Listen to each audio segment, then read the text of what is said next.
Coming up today on Locked On Texas Tech, a Red Raider football schedule incoming, a scheduling surprise to prepare for.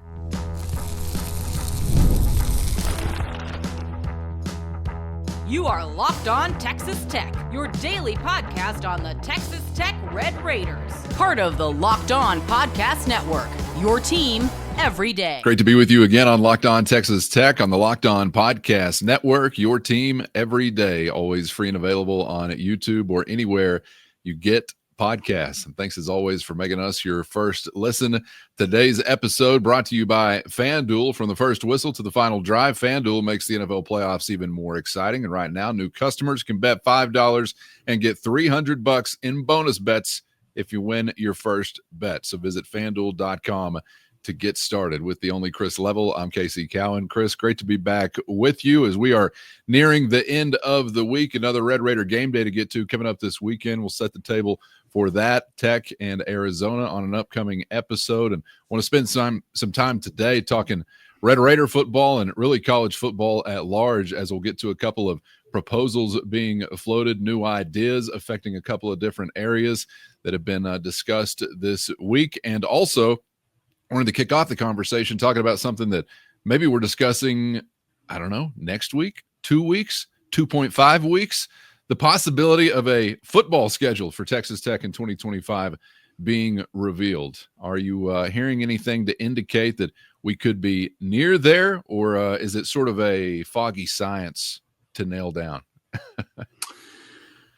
Well, this is always a hot topic this time of year until you get it, because people are just curious and you start to want to make plans and you're starting to look out, and you get into January and it's like, September and October and some of those months are not that far off. And then obviously you're trying to plan academic calendars and all the things. So, and so much of what college towns revolve around are the football schedule. And so you just don't really know what that looks like, other than Texas Tech is going to be at home the first 3 weeks of the year with their non-conference schedule, like boom, boom, boom. So we're going to have that against Arkansas Pine Bluff, Kent State, and then Oregon State in that order. I think starting on August the 30th, I believe, and that would roll to the 13th of September. And then after that, you're not real sure what this is going to look like. So I'm led to believe that you're going to get the schedule in the next, I'm going to say 7 to 10 days. Maybe it's a little bit longer than that, but I think you can see the end of the wait, if you will. This is so the way this works is because I think that the Big Ten and the SEC, their schedules have been out since early December, and the networks. Unfortunately, the way this goes is the networks are basically like looking at where all those games are, how they want to be placed, and then you're going to fill in the blanks with something like the Big 12. And so, and until that portion gets done, we won't know what your schedule is going to be. But I think you're in the midst of that. And I'm, again, you're curious. I mean, I think you're going to get 2 bye weeks. Again, and I think everybody will, just the way that the calendar works, because you start in August. I think it stretches a bit, so I think you'll get the 2 bye weeks, which I'm a fan of. I think it allows you to segment your schedule, but that's always one of the first things that I look at. But the other thing that I'm fearful of, and if I was making a request, I would say like swear this off and say, please don't, you sons of guns, don't do that to me. But I'm fearful that you're going to get a Thursday or Friday home game with one of your conference games, and you only have 5 of those. You only have 5 conference games, but it's built into the contract where there's a shared responsibility here, and you didn't have one last year. And I think that you're going to get doled out a Thursday or Friday home game, which is those are tough. It throws the schedule off. It's hard to get the crowd.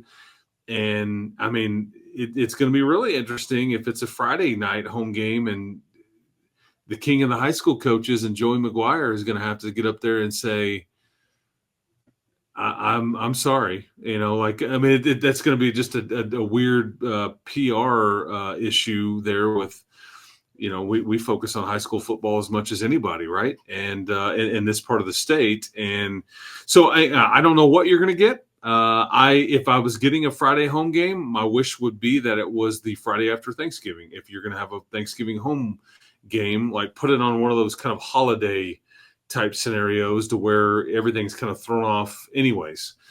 But I'm curious as to what you get. And I feel like I'm real curious as to how these are ordered, because I think I've just come from one of the places that's going to be one of your toughest games next season in Manhattan, Kansas.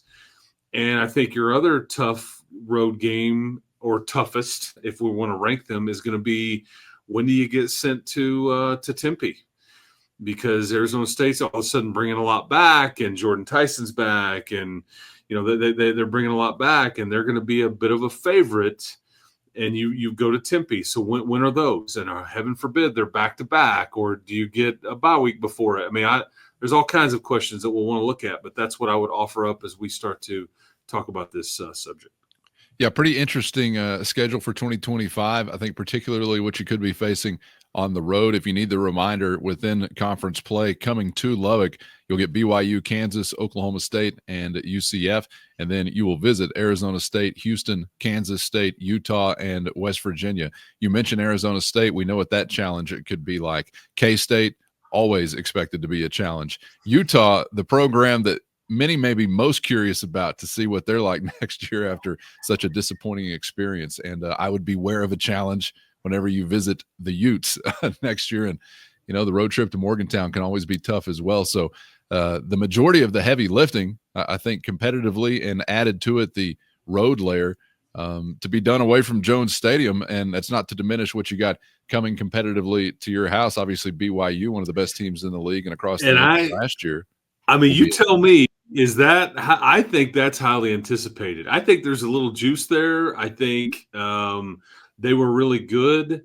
I am excited about that one. I want a piece of the Cougars, whenever they show up. I would like to get a hold of and they bring a lot back. They graduated some folks, but they do bring a lot of that nucleus back. I think they'll have their quarterback back and – their entire running back group back. There's a lot of pieces on that 11-win team that you'll get. And so I think that'll be one of your most highly anticipated home games for sure, regardless of when it is. I think so. And it's just always fun to compete with someone who's got a fan base that really cares about winning and losing. And they are in large number. And that fan base fits into both of those categories. Should we hate the state of Utah? Should Texas Tech just in general start a rivalry with the state of Utah and just lump them all in together and just beef moving forward? I don't dislike the state. It's different. I could see why there's the rivalry there between the two institutions.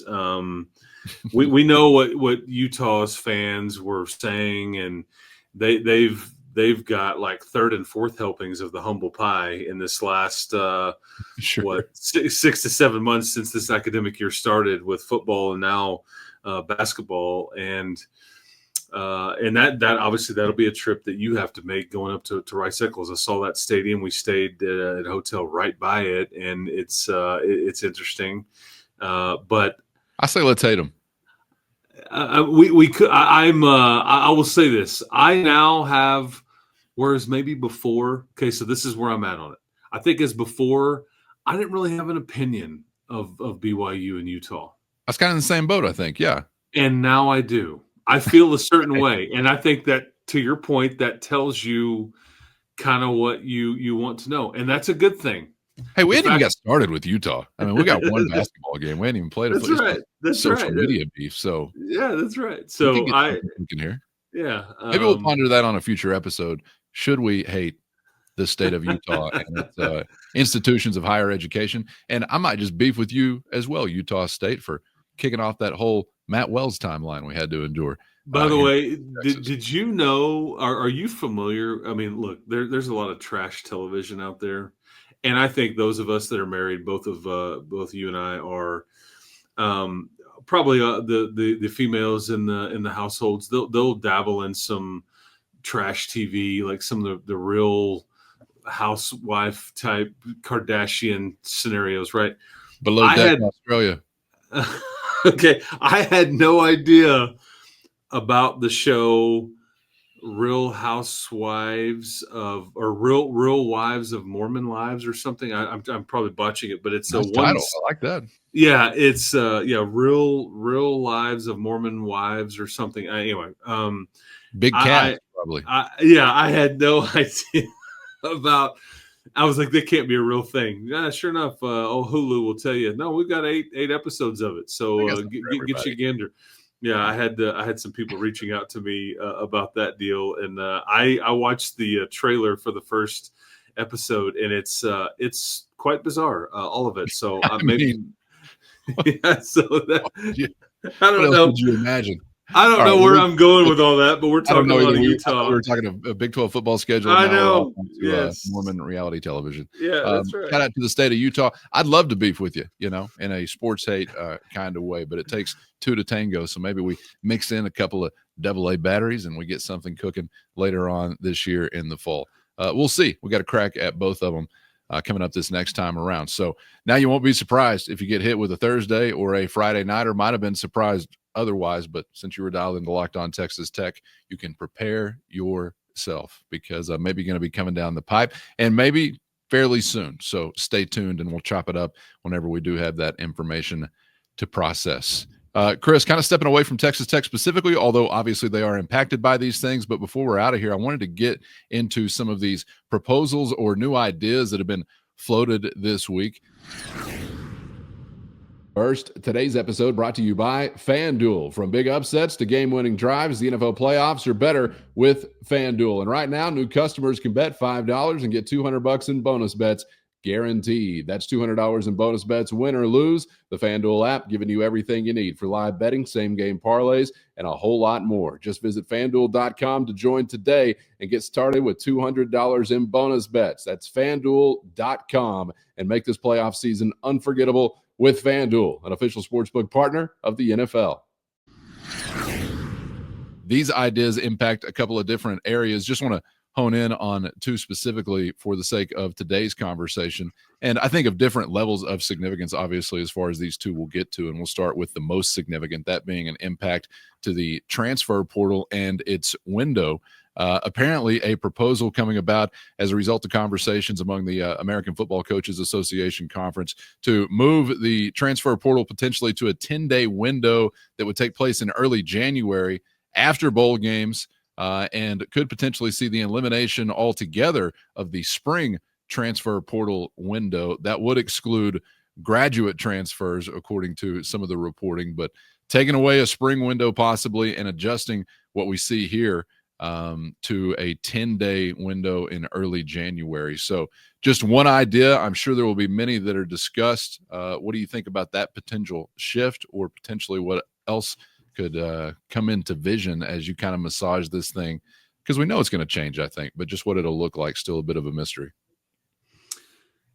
Yeah, this is what they're going to decide on, and then and I think this will happen, and it's going to be what they have for right now. And if it's like, you know what, we didn't think about this, or you know what, they'll just change it a year from now, or whatever. This is, there's been many different windows, and let's shrink this, let's extend that, let's move this. Everybody's just, but this was one of the ones that I think that everybody felt unanimous about. At least, I don't know if they felt as unanimous about no spring as they did about let's move this, let's get this out of December so we're not on top of each other trying to do all the things. And here's where they're coming at it from. You're trying to, and look, you and I are in this for the sports. The academics are an afterthought compared to what we do and what we care about. Yes, I mean, I want all the guys that are wearing a double T on their helmet and basketball jersey and whatever to be great students and getting a great education and all this stuff. But we're going to talk about the sport part. But they are trying to align, if they can, what's going on with this sport, football, as we're talking about now, and the academic calendar. Because you did have some of these playoff games where guys are taking final exams and they're doing this and that, and it's all happening at the same time, and the sport doesn't really care about the academic side. This would allow large in part for it to be somewhat same as, and where you could kind of be aligned where, okay, I think we can find this portion, this 10-day window where there's not really anything else going on. We have a few teams playing in the playoffs still, and academics are largely shut down there because everybody's semester is over, final exams are done. And so we can kind of, so that is a one thought process. I like this because maybe it puts more importance on the bowl games. Maybe the bowl games get back to what we thought, and that everybody stays involved and with their teams, because all these bowl games, you're can't even get into the portal at this point. And I don't know, maybe there'll be some that'll opt out or go, hey man, my intent is to get into the portal. I don't know what all that'll look like, but if it's better for the bowl games and better for football in general, I think I'm for it. I don't exactly know how this is going to look, because it was obviously wild and chaotic in mid to early December for everybody, and we're portal partying and all the stuff. And I do think that, and the reason I say is I'm not sure how it'll look is, I do wonder if you do get into revenue sharing and we do the House case does in fact become approved. I think that part of that dynamic is that you'll see less movement anyways. So maybe this isn't as much of a chaotic scenario as we've been used to. But if you shrink it and it's just that one time, because you're talking about having to buy people out of contracts, and there's just a lot more dynamic in place if the revenue sharing thing does pass, which we expect it to. So anyway, just going to be interesting on what this exactly looks like. But everybody's in favor, and these coaches want to be saved from themselves. That's why they're, because if you give somebody a window, it's like, I'm not worried about what we're going to run in short yardage situations in the bowl game. I want to talk to the D tackle that's showing up on campus. That's where I'm going to spend my time, because that this bowl game doesn't matter. I already made it to a postseason game. I'm still got a job. I'm worried about next year already. And it allows you to, so it saves them from themselves in many ways, and allows them to focus on one thing at a time, because that's one thing I've learned about coaches. If you give these guys a gray area, there's going to be somebody out there that's taking advantage. And then it's, man, in our sport, we just don't have any time off. It's all of y'all's fault, because you can't help yourself on like trying to find an advantage over the next guy. And that's what happens. So I don't know if this will totally stop that, but because they'll still be tampering. Oh, it won't stop that. I mean, that's just, I know, yeah, but at least it maybe find the sports. I don't think that's just kind of competitive business in general, which is what it is. Yeah, at least maybe it turns December into third down instead of fourth down, or whatever, that kind of thing. Well, I think the bowl game aspect of it too is appealing, and I don't believe it'll be the one cure-all that'll maybe restore some things to it that are missing right now, but it'll be one of a few things I think that could lead to restoring some of that as far as opt-outs or rosters or whatever it might be. So I think it will be good, a good thing, a productive thing, a beneficial thing if they're able to make that happen. So hopefully we see it come to fruition in some form or fashion similar to that. There may be, I'm sure there are going to be some unintended consequences, as there always are, that you figure out as you go along, and there will be maybe some further evolution. But as for now, it looks like we could somewhat say goodbye to the rodeo, and I am somewhat sad about saying goodbye to that rodeo. It was a fun ride, especially this time around. You're going to say goodbye to a portion of the rodeo, but there's still going to be bull riding. You're still going to be roping calves. There's still going to be the cute girls flying out of the tunnel, racing around the barrel. You're still going to get some semblance of it. We're just trying to get a grasp on, because there's been no normalcy here. They've trialed and errored all their way to this point, and I think you're still in that process, because you're going to have to figure out, what does the portal look like now with revenue sharing if we do get that point, and the buying out of contracts and all that stuff. And we don't know what that's going to look like yet until we live it. And there may come a time where I kind of like the spring window. I kind of was good, or whatever. So yeah, we're still rodeoing. It's just it'll be a little bit of a ride. Well, I just don't know if it's in Fort Worth or in Vegas. I don't know if it's PBR or the stock show, or I don't know what we're doing here. Everybody's got to be on guard for the buckle bunnies too, no matter the size of the rodeo. And it may be, I don't know. A 10-day window there may be to some degree even a bit more of a frenzy. I don't know if you get it a little more organized, confined, then you got this one opportunity like you talked about. Lines will be blurred. There's no question about that, and you're just not going to get away from it. But it'll be interesting to see what this new experience will be like. Because I think you are right. There will still be some rodeoing and some lassoing, and how many more rodeo analogies can we make that will be involved here? I wanted to just hit you really quickly, Chris, before we get out of here with this other idea I thought was interesting, because this is something that has been of great annoyance to me, and I know many college football fans or football fans in general. First, today's episode brought to you by Prizepicks. Testing your skills on Prizepicks this football season is the most exciting way to play daily fantasy sports and the best way to spice up any game, anytime. You think you got what it takes to win up to 100 times your money? All you got to do is select 2 to 6 players, pick more or less on their projected stats, place your entry, and boom, you're ready to roll. Prizepicks is not only the best way to get action on sports in most states, including Texas, but Prizepicks also puts their members first, so all withdrawals are fast, safe, and secure. When the picks hit, you can get your money in as quick as 15 minutes. With easy gameplay, quick withdrawals, and a giant selection of players, projections, and stat categories, it's no surprise that Prizepicks is the #1 daily fantasy sports app. So get in on the fun and the winning, and download the Prizepicks app today and use our code LOCKEDONCollege, and you're going to get $50 instantly when you play only $5. Again, that's our code LOCKEDONCollege on Prizepicks to get $50 instantly when you just play $5. You don't even need to win to receive the $50 bonus. It's guaranteed. With Prizepicks, run your game. We're talking about fake injuries, and we're talking about the extent to which they are deployed as strategy. It has become such a common and consistent kind of thing now. You've got outright just booing in stadiums anytime anybody's going to the turf, especially if you're a defensive player during an offensive stretch that's going well for the opposition. But I got to tell you, as I've kind of watched this progress through college football, I never really thought there was a great solution for this, and there still may not be.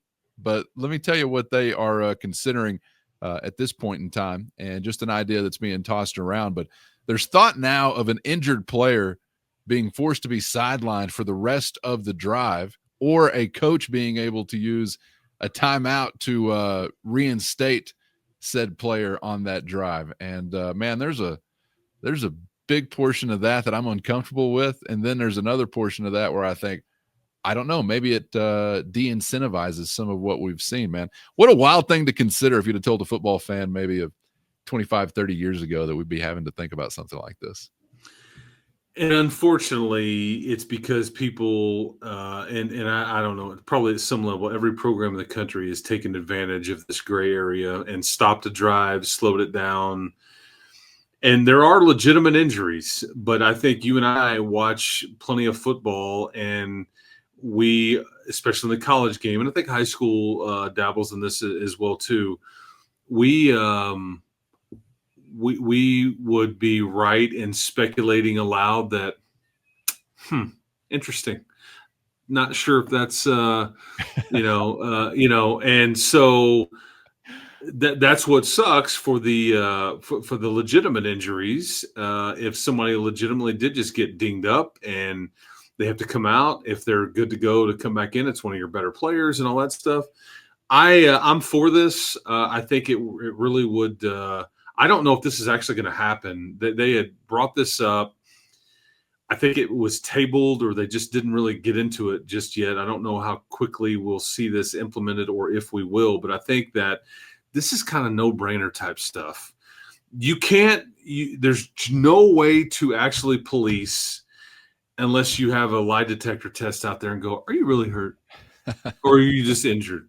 Yeah. Or are you faking it? Did you get the rub your tummy sign, symbol from the sideline, and you're just like, they get a little momentum going, and you're just trying to stop it? Is that what's going on? I mean, there's no way to ultimately know this. But you like I have, you've watched these games, and some coach on some sideline gives some symbol, and players are over there, and 2 of them will just drop like they've been shot from a sniper, and you're like, I see you. And then there's legitimate like dehydration or concussion or ankle or whatever the heck. but it's frustrating because it's, as long as there's gray area, the people are going to take advantage. You got to save people from themselves, right? And so I think that I like that they maybe will do something here to help police it, because I do think that the no-gooders out there will be held somewhat accountable. Maybe, yeah. Yeah. So the only thought I'm uncomfortable with really is just the thought of a guy being forced to sit out for the remainder of a drive as a result of a quote unquote injury. Whereas maybe somebody could return and tough something out and get back in there previously. But maybe it does de-incentivize it enough to where eventually you don't have to have it. But if it did that, it would only leave us with real injuries. And then all of a sudden it's a rule that those guys have to be sidelined for the remainder of the drive regardless. I don't know. There's something there that probably needs to be clarified for me, and that's part of what will have to be determined and discussed. Yeah. And you've got to be hard and fast with the way that this is written, because again, people are going to try to take. I mean, it got so bad in the SEC that I think the commissioner basically started pointing the finger at some of the certain schools. We see you, Ole Miss, and basically told them, like, no more, like, stop it. If we find out this is what you're doing, we're going to fine you. Again, how do you prove it? I don't know, but there's just too many people that have, towed the line, man. And like, kind of like, yeah, like, I mean, so that's why this is being discussed. But it seems like no-brainer type stuff. There's got to be some sort of ramifications. And again, not that everything that this happens that somebody's trying to fake it, because there are legitimate issues, and that's the part that sucks. But blame the people that have been trying to cheat the system all those years would be my thing. So we'll see. I don't know if we're going to see this next year or where this stands, but eventually I bet you get this in some form or fashion. It's coming. It just makes me think of a seasoned Red Raider fan by the name of Meemaw, and I'd like to give Meemaw a shout out right now. Not my Meemaw, but a buddy's Meemaw, and someone who intermittently I'll sit by at a Texas Tech football game. And I had to ask her, I think this was a year ago or 2 years ago, when somebody was getting a round of boos after going down for the opposition, and she's not. And I'm asking her, Meemaw, do you ever boo these guys whenever they go down? And she said, I just can't risk them actually being injured. I won't do it. And I'm having to tell her, no, this is a new day and age, Meemaw. That's a great thought. And then I had to go back to, boo, get the hell off the field. Everybody makes their own choice, but it can be tricky because nobody wants to boo a guy that is really injured, I don't think, unless you're demented, but I guess that's possible. All right, we'll see if any action is taken on this soon, later, or maybe never. Chris, appreciate the time as always, my man. Enjoyed it as always as well, and looking forward to the next one. We'll wrap up the week. We'll get ready for some Red Raider hoops on an upcoming episode as well, so looking forward to it. We'll see you then. Deal, man. Looking forward to it, and appreciate everybody's time. And be ready for that football schedule. I know I am, and I know Calvin is as well. So we'll see when we get that bad boy. And till next time, we'll Locked On Texas Tech, man. Guns up, and I appreciate everybody paying attention. There you go, guns up. Thank you for being out there. Get subscribed on YouTube or anywhere you get podcasts so you never miss an episode. For Chris, I'm Casey. We hope to see you back for the next round on Locked On Texas Tech.